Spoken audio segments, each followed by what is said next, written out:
seus lindões, Croiser aqui, e no vídeo de hoje eu vou falar sobre a terceira temporada de Sex Education, que estreou nessa sexta-feira, dia 17, na Netflix, e esse vídeo ele vai ter spoilers, porque já saiu um vídeo sem spoilers, e eu quero falar de todos os detalhes, de todos os arcos, personagens, porque tem muita coisa pra falar. Essa terceira temporada aconteceu muita coisa, e também deixou um final, assim, que a gente nem pode imaginar o que vai acontecer numa possível quarta temporada.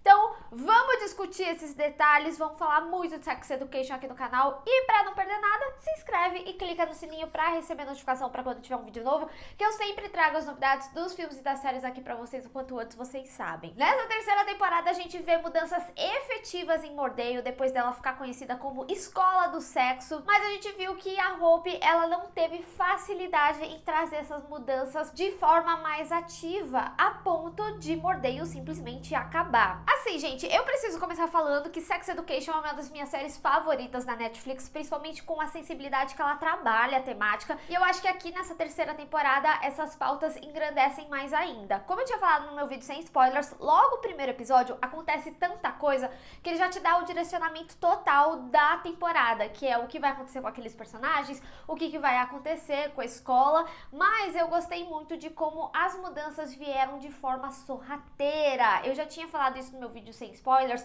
mas aqui eu vou conseguir me abranger um pouquinho mais. Mas antes eu preciso dizer que um dos aspectos que eu mais gostei de Sex Education dessa terceira temporada é que eu consegui entender como eles definiram algumas questões narrativas para a série. Por exemplo, a série ela acaba trabalhando com algumas pequenas repetições. Então a gente sempre tem um momento, por exemplo, do Eric com o Otis fofocando ali na livraria, que dá de cara pro corredor. Então sempre tá acontecendo alguma coisa no corredor e aí eles estão ali fofocando. Ali é tipo meio que um spot deles desde a primeira temporada. E outra coisa que se repete aqui também é aquele momento que um fala pelo outro. Na primeira temporada veio num contexto muito importante e depois pra segunda começou a ir pra um contexto um pouquinho mais galhofa, como foi nessa terceira temporada, com toda a questão do cocô, né? Primeiro que eu gostei muito da motivação de cada um falar pelo outro. Primeiro o Jackson todo doido, mas também gostei de ver o Adam falando pelo Rahim, porque ele viu como ele tava super constrangido com toda a situação, e o Adam, ele tem, né, esse arco dele ficar mais forte e suportar determinados comentários ao longo da temporada. Já vamos falar de cada um dos personagens, você sabe que eu vou tirar um tempo pra falar de cada um, mas eu quero falar principalmente sobre as mudanças de Mordale, porque a gente vem com essa diretora que ela tem pequenas mudanças ao longo da temporada. Eu achava que ela ia chegar e já anunciar todas as mudanças, e não, foi algo que aconteceu de forma gradativa, mas a história dela acaba fazendo um paralelo com a história da Jean na segunda temporada, porque a Jean acabou escrevendo um livro com as experiências que ela teve na segunda temporada com os alunos do colégio. Então, apesar da gente não ter contato com o livro da Jean, a gente consegue entender com os pontos que ela acaba abordando como a diretora acaba trazendo aspectos totalmente opostos, e uma dessas coisas é justamente as características dos personagens. E ainda mais quando a gente tá falando sobre uma série adolescente, que retrata a vida dos adolescentes, a gente sempre fala de descobertas. Inclusive, ao longo dessa temporada, a gente vê muitos personagens se descobrindo, o Adam é um deles, o próprio Otis também tá num processo de redescobrimento, vamos colocar assim, mas ela tira a característica desses personagens, como o piercing da Maeve, o cabelo dela, o cabelo da Lily, o bottom da Ola, mas também fica bastante incomodada com um novo personagem que vem, que é o Call, que acaba trazendo uma discussão importante de pessoas não binárias. Então, toda essa questão de ter uniforme na escola acaba tendo um peso muito maior, principalmente quando a gente tem uniformes que são distintos para cada gênero. Então, além da diretora tirar as características, a gente vê que tem uma discussão muito importante sobre pessoas não binário. Uma das coisas que eu tinha falado no meu vídeo, que eu achei muito interessante no arco dele, é a utilização do binder, e inclusive quando a gente vê o Paula usando algo não apropriado e se machucando. Então eu achei um aspecto bem interessante que a série trouxe e que complementa bastante a discussão. A gente faz ideia do que as pessoas passam, e o Cole é muito importante pro arco do Jackson, que tá completamente perdido, né? A gente vê que desde a primeira temporada ele tinha muita pressão da mãe, que queria que ele fosse atleta e tudo mais. Depois ele foi pro teatro, tanto que ele era o ator principal, né, do teatro. A Vivi ajudou muito ele. E agora a gente vê que ele não sabe exatamente o que quer fazer. E tem um momento muito importante da série, né, que fala sobre o relacionamento queer, e ele depois fica refletindo sobre. E é interessante quando o Jackson fala que nunca teve amigos assim, e depois o Cole fala que sempre tem uma primeira vez pra tudo. Então também fica aí o questionamento se vai desenvolver esse relacionamento. E preciso falar sobre a Vivi também, porque eu gostei muito de como eles conseguiram utilizar toda essa característica robótica, vamos colocar assim, porque ela é uma pessoa muito racional. Então ela pensa que aquilo vai ser bom, então tudo bem, vamos seguir por esse caminho.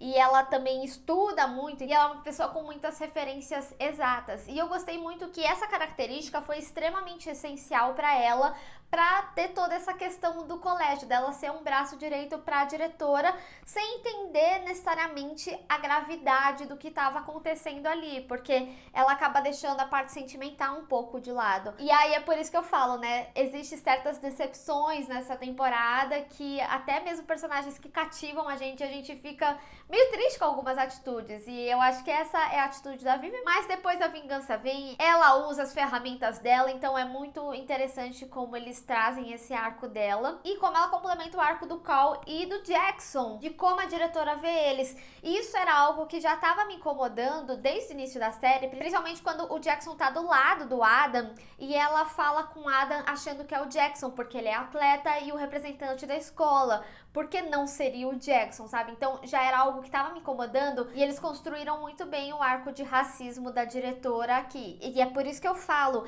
ela só deixa uns comentários assim, sabe? Essa diretora é muito ardilosa. Mas voltando a falar sobre a diretora e as mudanças de Mordale, que leva a gente inclusive pro final da temporada, eu gostei muito de como foi a construção da diretora, porque ela vem como essa moça descolada que todo mundo acaba super curtindo ela, falando, nossa, ela é incrível, a Maeve é chamada na sala, e aí me fala, nossa, você vai conhecer ela em pessoa, e depois ela vai falar com a Maeve e com o Otis, e ela parece super de boa com o negócio da clínica, tipo, olha, se vocês tiverem mais algum empreendimento que vocês queiram fazer, me comunica, a gente tá aqui para ajudar vocês nas suas paixões e tudo mais. Só que a gente vai vendo que, conforme as coisas no colégio vão mudando, as atitudes da diretora também, a ponto de ficar algo físico, assim. É realmente muito doido quando a gente vê aquele momento dela com a Ruby, e também toda a questão das plaquinhas, a humilhação que foi, sabe? É uma pressão psicológica desses alunos absurda. Então,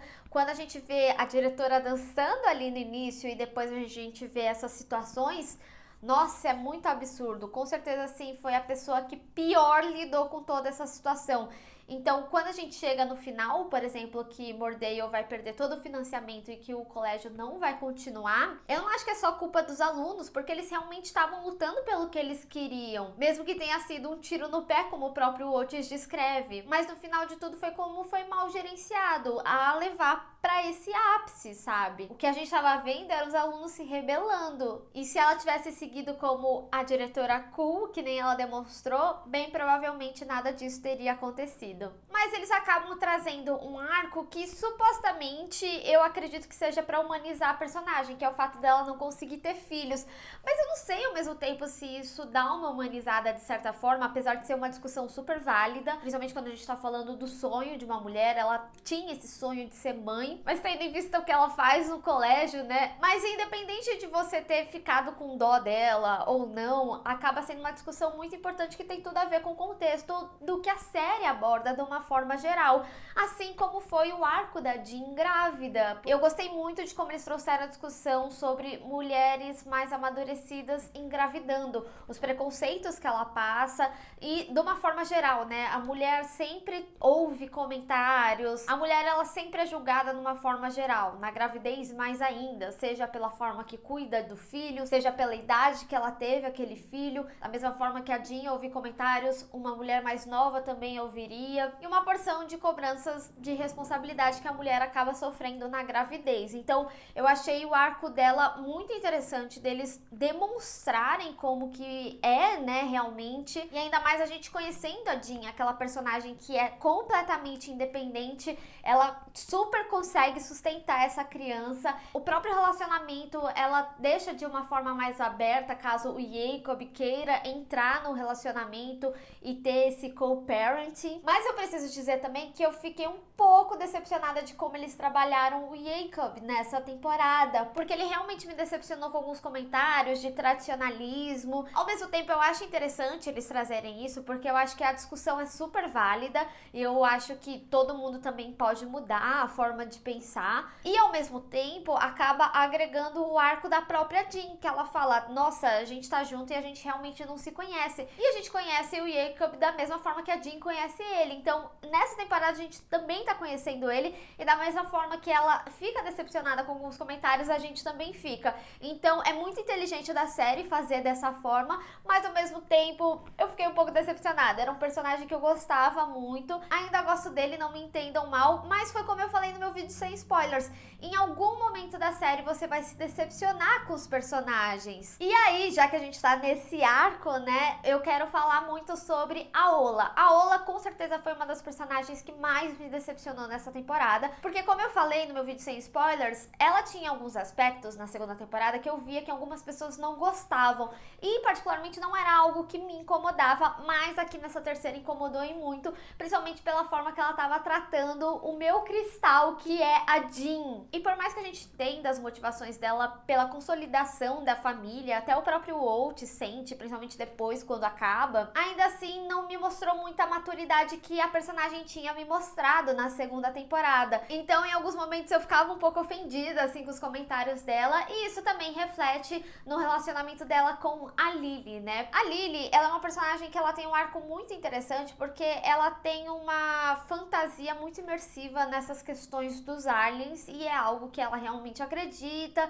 e ela vive intensamente aquilo. Só que por justamente viver muito aquilo, também mostra um pouco do egoísmo da personagem. Então, por exemplo, em alguns momentos que a Ola precisava desabafar, ela não dava muita bola, porque ela estava muito autocentrada em toda a questão dos aliens. Então, como eu tinha falado, esse foi um arco que me custou um pouquinho mais de assistir das duas, porque foram duas personagens que eu tava vendo defeitos muito claros, assim, apesar de compreender as motivações delas. Mas devo dizer que eu fiquei com muita pena da Lily, dela perder todas as características que tornavam ela única, tanto que a gente vê, né, no quarto, ela com um semblante super triste, apesar do final trazer um semblante de que ela retornaria, né, que ela entenderia que aquilo que ela vive mais pessoas também gostam, deu realmente muita pena dela, de ver ela perdendo essas características que são tão importantes e tão marcantes pra personagem. Inclusive, preciso dizer que amei o Otis indo falar lá com ela, principalmente porque isso foi extremamente importante pro arco dele, porque o Otis, ele é um personagem que eu vi que ele teve um amadurecimento realmente muito marcante, principalmente depois dos eventos finais da segunda temporada, porque ele realmente teve mais responsabilidade emocional aqui nessa terceira temporada. Mas, ao mesmo tempo, ele perdeu um pouco da característica que fez com que a gente se apaixonasse por esse nerd maravilhoso, que era ele ser tão entendido, ou como falam, né, na série, ele ser um sábio no corpo de jovem. E o Otis é exatamente isso. Então eu gostei muito da cena que ele vai procurar a Lily, vai aconselhar ela. Gostei muito do momento que ele também ajuda o Adam, da mesma forma que o Adam ajuda ele em certo momento. Mas eu gostei principalmente da relação dele com a Ruby. Eu não queria falar dessa relação no meu vídeo sem spoilers, apesar do trailer trazer uma possibilidade de que isso poderia realmente acontecer, mas eu queria mesmo falar aqui abertamente e falar sobre esse relacionamento que, assim, desde a segunda temporada eu já fiquei apaixonada por eles. Eu senti muita química dos personagens no momento que a Ruby se abriu pro Otis, e gostei muito de como eles pensam em cada detalhe. Por exemplo, no primeiro momento que a gente vai pro Otis e a gente vê que ele tá se encontrando com alguém, ele recebe uma SMS que tá escrito Xistina, e é justamente por causa da fantasia dela. Depois eles explicam o contexto da fantasia e ela fala que ela tava vestida de Christina Aguilera dos anos 2000, só quem viveu sabe. Então eu achei uma referência assim incrível. Inclusive, essa temporada tem várias referências da minha época. Eu vou me sentir uma senhora falando isso. Mas, por exemplo, no momento final ali da Vivi, que ela tá com o Eugene, toca a música de Meninas Malvadas e ela cai no lixo também, que nem a Candy Harrow cai. Então é uma referência, assim, incrível, eu amei. Achei que eles trabalharam muito bem e, inclusive, falando em referências e tempo, eu acho muito interessante como Sex Education trabalha esteticamente, porque quando a gente é levado, por exemplo, pro jornal que tá ali em cima da escola, parece muito que é a TV dos anos 90, ainda quadrada, a qualidade não é tão boa, a gente vê uns computadores mais antigos também, mas ao mesmo tempo a gente tem coisas de referências atuais, como por exemplo Keeping Up with the Kardashians. Eu sei que tem aí seus 20 anos de temporada, mas eles falam até dos spin-offs que são relativamente recentes. Então eu gosto como a série, ela não necessariamente define uma época, mas ela consegue trabalhar com vários períodos. Outra referência legal também, que eu acredito que vem desde a segunda temporada, mas me caiu a ficha realmente nessa terceira, é que toda essa questão do coral e o professor me lembra muito escola de rock. Então eu não sei se eles se inspiram de certa forma, mas em vários momentos eu tava assistindo, tipo, o professor todo doidão lá no coral, e me remeteu bastante à escola de rock, mas agora sendo escola do sexo. E essa referência da Cristina é simplesmente maravilhosa. Fica aí a explicação caso vocês não saibam dessa época da Christina Aguilera. Mas Otis e Ruby é um casal que em certo momento da série você até fica assim, se o Otis não ficar com a Maeve, eu nem vou ficar chateado. Mas eu achei muito interessante porque eles conseguiram direcionar meio que os casais para um período importante para depois eles se encontrarem, né? Então a gente teve esse momento do Otis com a Ruby e eu acho que esse relacionamento foi extremamente importante para os dois. Pro Otis, principalmente porque teve toda essa questão da responsabilidade emocional que eu disse, em que ele não tinha um sentimento correspondente com o que a Ruby tinha com ele, então eles terminaram. E eu achei super honesto, por mais que tenha machucado ela. E a Maeve, ela também teve a oportunidade de ficar ali com o Isaac. E preciso dizer que achei muito interessante como eles trabalharam toda a questão da mensagem que o Isaac apagou no final da segunda temporada, porque eu achei que ia ser a maior fofoca, a maior bafafá, e no final me surpreendeu muito a honestidade dele de ir contar pra Maeve e falar que sabia que ele tinha feito algo errado, que ele ficou com ciúme e que ele queria proteger ela. Então achei muito interessante e, dito isso, achei também muito interessante que a Maeve tenha dado uma oportunidade para esse relacionamento acontecer. E aí é por isso que eu falo, né? É um momento da série que é muito importante, porque quando a gente tem os momentos de Otis e Maeve, eles têm completa certeza do que eles querem, porque tudo que eles queriam antes, tipo o Otis ficar com a Ruby ou a Maeve querer ficar com o Isaac, eles fizeram, sabe? Eles não reprimiram o sentimento porque eles gostavam de alguém, eles passaram por isso. Então acho que isso é muito importante até para eles terem um real relacionamento, porque se a gente tivesse, por exemplo, a Maeve e o Otis lá na segunda temporada, ele bem provavelmente teria machucado muito a Maeve, porque ele não tinha amadurecimento suficiente. Então acho que esse relacionamento com a Ruby também foi muito importante para isso, para esse personagem, para ter essa construção desse casal que vem até o final da temporada. A gente tem ali o beijo que finalmente veio no quinto episódio, e aí eu também já tava torcendo. Gente, é complicado, eu sou Roaches e Moaches, me julguem, mas eu gostei dos dois. Vibrei quando ela queria ficar com ele, mas ela seguiu a vida dela, o sonho dela, mas já vamos falar do final. Então eu gostei, eu achei que foi muito coerente todo esse caminho que a série fez. E aí, falando um pouquinho individualmente do Otis e da Maeve, eu gostei muito que o Otis, dentro dessas responsabilidades dele também, ele foi muito carinhoso com a mãe dele. Ele sempre tinha muitos problemas com a Jean, então ele acabou sendo um grande braço direito para ela enquanto ela estava grávida e não tinha contado pro Jacob, ou Jacob, como vocês preferirem. Mesmo que ele tenha tido alguns momentos ali que ele ficou bravo com a Jean, e relacionamento é isso, gente. Em alguns momentos você tá bravo e tá tudo certo, mas ele nunca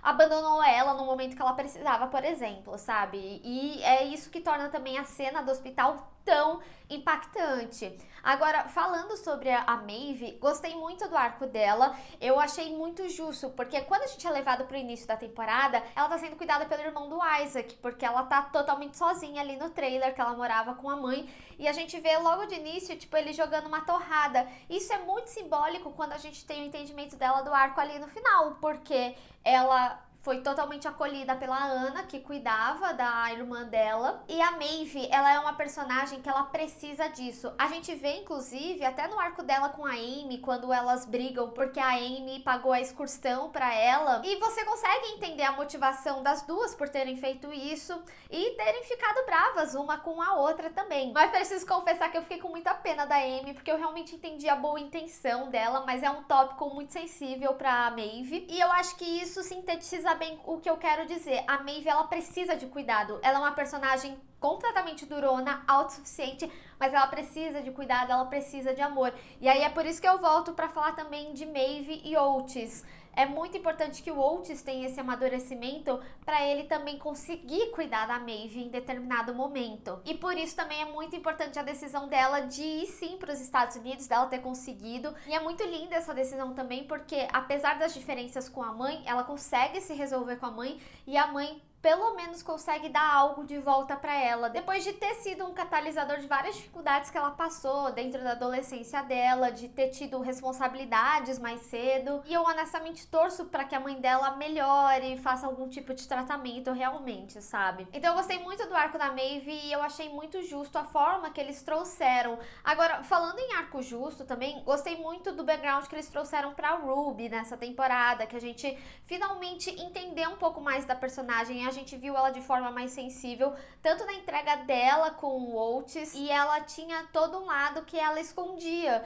porque ela tinha vários problemas na família, ela não era super rica como as pessoas imaginavam, ela tinha muita vergonha dessa vida dela. A gente vê que o pai dela tem alguns problemas também de dor e que ela precisa cuidar dele, assim como a mãe, e que aquilo é tão vergonhoso, tão doloroso pra ela, e a gente já via ela falando do pai dela lá na segunda temporada, que nem os próprios melhores amigos dela sabiam. E também por isso que é muito importante, quando o Otis termina com ela, a gente vê que ela passa essa barreira com os amigos e eles vão lá e fica tudo certo. Então mesmo dentro da dor da personagem, que eu fiquei com muita pena dela, ainda assim foi bonitinho ver essa reação dela trazendo os amigos realmente pra vida dela, se entregando pra eles, como ela se entregou pro Otis. E ela é uma personagem, gente, muito engraçada. Eu amo a Ruby, eu saí amando mais ainda. E falando em casais, é óbvio que eu não poderia deixar de falar do Eric e do Adam. Gostei muito de como eles construíram o relacionamento deles, principalmente depois do final da segunda temporada, que o Adam,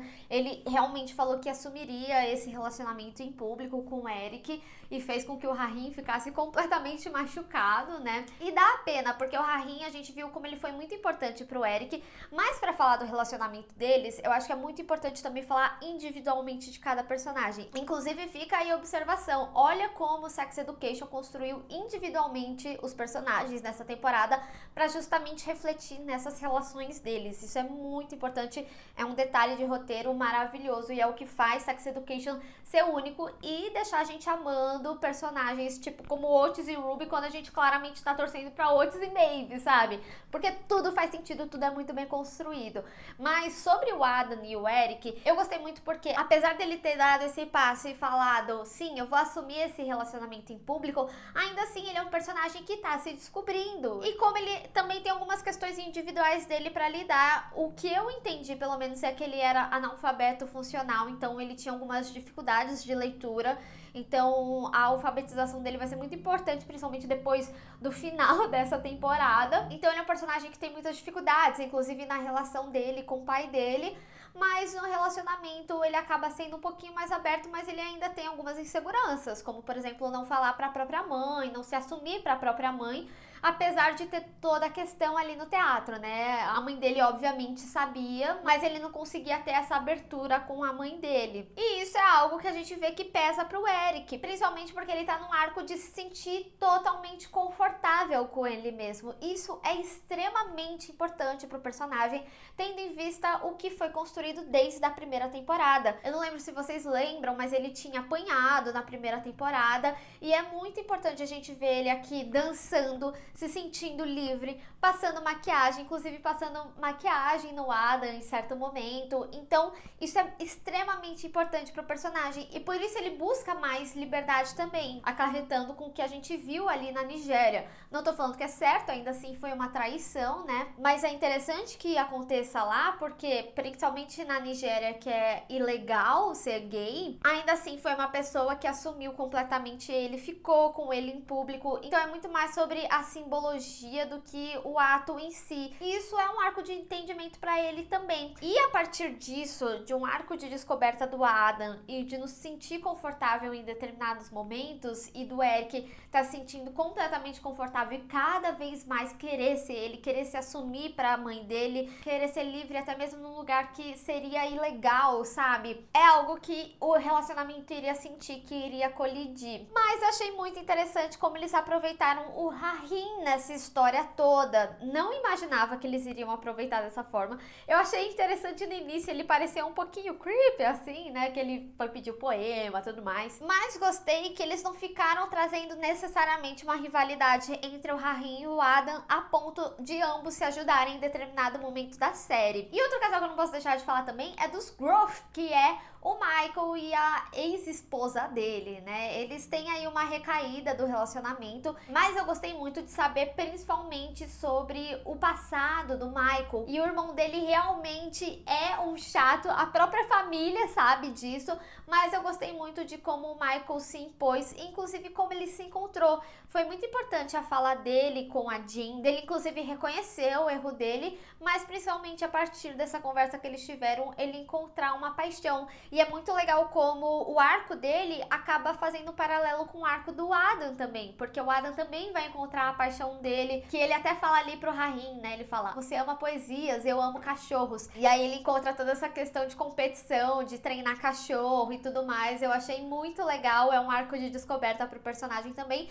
assim como do pai dele ver que ele gostava de cozinhar, dele se entender antes de qualquer relacionamento. Então eu vejo os dois como um arco de redenção, porque a gente via realmente que eles tinham muita coisa rígida, mas muito porque o que o Michael passou, ele também acabou passando pro Adam, e como cada um deles vai lidar com esse passado, vai ser muito importante para o amadurecimento de cada um desses personagens. Então gostei muito de como eles se aprofundaram aqui nessa história. E o último casal que eu vou falar, mas não menos importante também, é a Amy e o Steve. Gente, o arco da Amy é extremamente importante porque apesar dela ter conseguido seguir em frente depois do que aconteceu no ônibus, o assédio que ela sofreu, ainda assim a gente vê reflexos da personagem e até mesmo um arco de descoberta, porque apesar da gente ter a Amy ali na primeira temporada extremamente sexual, ainda assim ela tem um aprendizado, né, de entender o corpo dela, entender porque ela sentia repulsa depois do assédio que ela teve. Também é muito importante a gente ver como a vítima se culpa dela, falando sobre ela sempre ser uma pessoa aberta e ela sentir que só porque ela sorriu o cara foi lá, sendo que o cara não tem nenhum direito de fazer isso, independente de ter sorrido ou não. Mas é muito interessante que a série traga esses argumentos, porque é algo que a vítima realmente fica se questionando se ela teve algum tipo de culpa, sim. Então, para mim, toda a sessão de terapia dela com a Jean foi extremamente importante. E apesar de ficar com pena do Steve, porque ele foi bem paciente, né? Ele tava ali do lado dela. Eu sinto também que esse relacionamento deles foi uma forma dela também trazer certa normalidade pro que ela tava vivendo. Porque como ela mesma disse, ela não sentia mais à vontade com o corpo dela, com o relacionamento, com o toque do namorado, mas pelo menos ter o namorado ali talvez fosse um senso de normalidade pra ela. Então ela tem um arco muito importante e é isso que eu falo, gente. Sex Education traz, assim, discussões tão importantes e eu acho que essa temporada ela se intensifica mais ainda. E é por isso que eu falo, alguns personagens que a gente acaba se decepcionando nessa temporada, a gente se decepciona porque eles são humanos. Todo mundo tem defeitos e eu acho que o exercício é mesmo como a gente deixa esses defeitos de lado ou tenta compreender o lado do outro e assim consecutivamente melhorar também. Mas principalmente como a temática da da série é extremamente importante, é uma discussão que tem que vir, principalmente quando a gente fala de educação sexual, que é extremamente importante desde a adolescência, sabe? E é por isso que a gente acaba tendo um final relativamente triste, porque apesar do colégio não ter sido o ideal da forma que lidou nesses 3 anos, ainda mais nesse último ano, ainda assim era um colégio que trazia esses assuntos. E pra mim é por isso que é tão impactante a cena do banheiro, dele sendo destruído, porque isso acaba marcando pra mim como o fim de uma era. Não vai mais acontecer, e a perda do colégio é quase como esse banheiro sendo destruído também, mas de uma forma mais generalista. E por isso eu falo também, eu realmente não acredito que essa seja a última temporada, apesar que eles poderiam, né, deixar como última, mas muito pela fala da Maeve, que ela fala que não é um adeus, é um até logo. Então eu acredito que realmente pelo menos uma temporada a mais a gente vai ter aí, e também por causa de alguns arcos abertos, como a filha da Jean. E aí, né? Vamos discutir esse final em outro vídeo e também teorizar muito. Ai, gente, por mim eu não parava de falar de Sex Education. Eu simplesmente amo essa série. Eu comecei o vídeo falando isso, eu vou encerrar o vídeo falando isso. Pra mim é uma das melhores séries da Netflix e eu amo a sensibilidade com que eles trazem os assuntos e assuntos tão importantes. E uma das coisas que eu mais gostei nessa terceira temporada é como tudo se encaixa. Como eles fizeram que a partir do arco do Ward, eles simplesmente tentar achar um novo estilo, a partir disso ter os uniformes ali na escola. Então tudo no roteiro é encaixado, tudo faz muito sentido, é uma série muito bem escrita, tem muitos acontecimentos, então você não sente absolutamente nada dos episódios. Inclusive essa temporada tiveram episódios maiores do que as anteriores, apesar de manter os 8 episódios, e eu achei que eles conseguiram fazer tudo com muita maestria, muita sensibilidade e se aprofundar nos personagens secundários. Então assim, falo com tranquilidade que essa terceira temporada é a melhor de todas. A gente tem um carinho enorme pela primeira, porque afinal é ela que constrói esse universo, trouxe essa série maravilhosa, esses personagens incríveis, mas essa terceira, diante de tantos acontecimentos, tantas reviravoltas e direcionamentos e aprofundamento desses personagens, realmente foi uma temporada que me impressionou e muito, além do roteiro super bem escrito. Mas eu quero saber de vocês, o que vocês acharam dessa temporada e quais as teorias de vocês para uma possível 4ª temporada. Lembrando, né, eu falei, eu acredito que não seja a última, mas ainda a Netflix não oficializou essa renovação. Eu acredito que vem aí no Tudum, que é no próximo sábado, dia 25. Mas ao mesmo tempo eu acredito que a 4ª temporada pode ser a última, hein? Mas já vai preparando os lenços aí, vamos ver e vamos falar muito dessa série aqui ainda no canal. Então se você gostou desse vídeo, não esquece de deixar o seu gostei e compartilhar nas redes sociais, inclusive me segue lá, se inscreve no canal e clica no sininho para receber notificação para quando eu tiver um vídeo novo. Te vejo no próximo. Tchau!